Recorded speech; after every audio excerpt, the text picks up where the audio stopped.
Բոլոր նրանց համար, ովքեր երբևէ ճանաչել են Մաքսիմ Հակոբյանին, օգոստոսի 8-ը յուրահատուկ օր է։ Նրանցից շատերն են հանրապետության տարբեր անկյուններից շտապել Քաջարան, այցելելու հանքարդյունաբերության ականավոր ներկայացուցչի շիրմաքարին։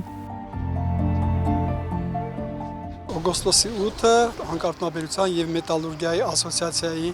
հիմնադիր նախագահ, Զանգեզուրի պղնձամոլիբդենային կոմբինատի նախկին գլխավոր տնօրեն Մաքսիմ Հակոբյանի ծննդյան օրն է։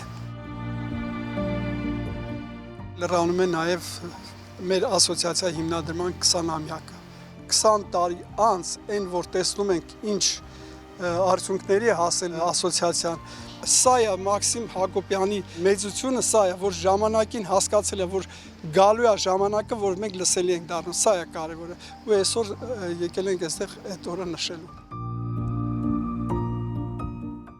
Մաքսիմ Հակոբյանի ուշադրության կենտրոնում ոչ միայն հանքարդյունաբերությունն ու տնտեսությունն էին, այլև կրթությունը, արվեստն ու մշակույթը, ասում է գրող հրապարակախոս Սոս Դավթյանը։ Երբ որ մենք Մաքսիմ անուշավանչին ներկայացնում ենք այս կամ այն մշակութային ծրագիրը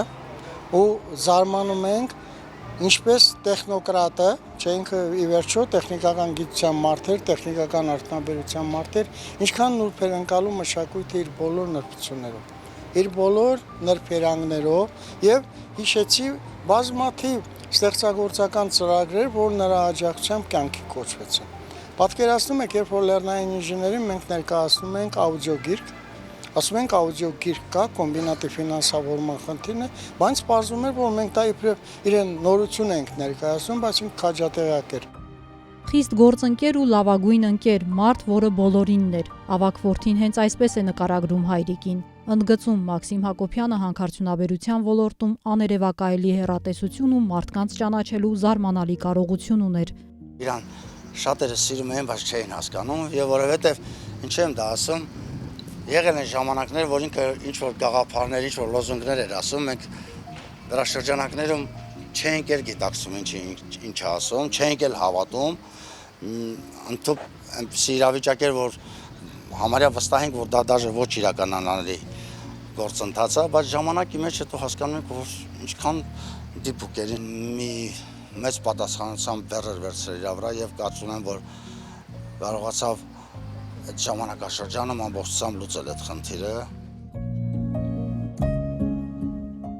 2011 թվականի տարեվերջին արդեն